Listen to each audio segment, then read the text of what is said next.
ಪಾಟೀಲ್ ಅಂತ ಹೇಳ್ತಾ ಇದೀನಿ. ಬರೀ ಆ ಕಲ್ಲುಗಳಲ್ಲಿ ತೆಗೆದು ಒಂದ್ ಕಡೆ ರಾಶಿ ಹಾಕ್ಬಿಟ್ರೆ 500 ಅಣೆಕಟ್ಟು ಆಗ್ತಾವೆ ಸರ್. ಮಾಡೋಣವಾ, ಮಾತಾಡೋಣವಾ? ಥ್ಯಾಂಕ್ ಯು ಸಮಯಾವಕಾಶ ಮುಗಿದಿದೆ.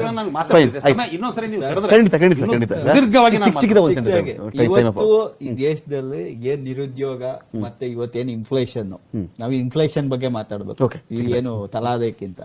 ಇದಕ್ಕೆ ಮೂಲ ಕಾರಣ ಏನಂದ್ರೆ ಅಗ್ರಿಕಲ್ಚರ್ ನ ನೆಗ್ಲೆಕ್ಟ್ ಮಾಡಿರೋದು ಮತ್ತೆ ಇಂಡಸ್ಟ್ರಿಯಲ್ ಸೆಕ್ಟರ್ MSME ನ ನೆಗ್ಲೆಕ್ಟ್ ಮಾಡಿರೋದು.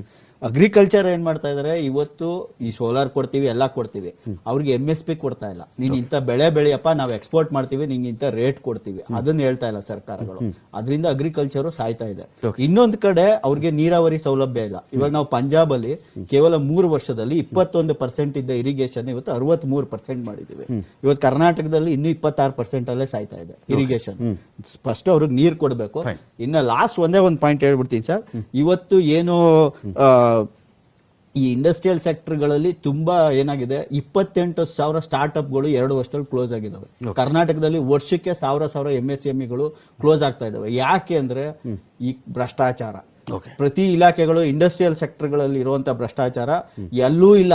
ಇವರು ಫಸ್ಟ್ ಇಂಡಸ್ಟ್ರಿಗಳಲ್ಲಿ ಇವತ್ತು ಇನ್ನೊಂದು ಸಣ್ಣ ಒಂದು ಇಂಪಾರ್ಟೆಂಟ್ ಹೇಳ್ಬಿಡ್ತೀನಿ. ಇವತ್ತು ಏನು KDB ಇಂಡಸ್ಟ್ರಿಗಳ ಲ್ಯಾಂಡ್ಗಳಿದಾವಲ್ಲ, ಅವು ಅಲಾಟ್ಮೆಂಟ್ ಆಗಿದ್ರು ಕೂಡ ಪೊಸೆಷನ್ ಕೊಡ್ತಾ ಇಲ್ಲ. ಸರ್ಕಾರನೇ ಟ್ಯಾಕ್ಸ್ ಕಟ್ತಾ ಇದೆ ಆ ಜಾಗಗಳಿಗೆ, ಲಂಚ ಕೊಟ್ಟಿಲ್ಲ ಜನ ಅಂದ್ಬಿಟ್ಟು. ಥ್ಯಾಂಕ್ ಯು ನಿಖೇತ್ ರಾಜ್ ಅವರೇ, ಥ್ಯಾಂಕ್ ಯು ವಿಜಯಕುಮಾರ್ ಅವರೇ, ಥ್ಯಾಂಕ್ ಯು ಕೃಷ್ಣರಾಜು ಸರ್. ಸಾಕಷ್ಟು ವಿಷಯಗಳ ಬಗ್ಗೆ ಮಾಹಿತಿ ಕೊಟ್ಟಿದ್ದೀರಿ. ಗ್ಯಾರಂಟಿ ಯೋಜನೆಗಳ ಕಾರಣದಿಂದಾನೋ ಬೇರೆ ಕಾರಣಗಳಿಂದಾನೋ ತಲಾ ಆದಾಯದಲ್ಲಿ ಕರ್ನಾಟಕ ಸದ್ಯಕ್ಕೆ ನಂಬರ್ 1 ಸ್ಥಾನದಲ್ಲಿದೆ. ಆದರೆ ಗ್ಯಾರಂಟಿಗಳ ವಿಚಾರದಲ್ಲಿ ನಾವೇನೋ ಸಾಧಿಸಿದ್ದೀವಿ ಅನ್ನೋ ಒಂದು ಕಾರಣಕ್ಕೆ ಕಂಫರ್ಟ್ ಝೋನ್ಗೆ ಯಾವುದೇ ಪಾರ್ಟಿ ಹೋಗೋದು ಬೇಡ.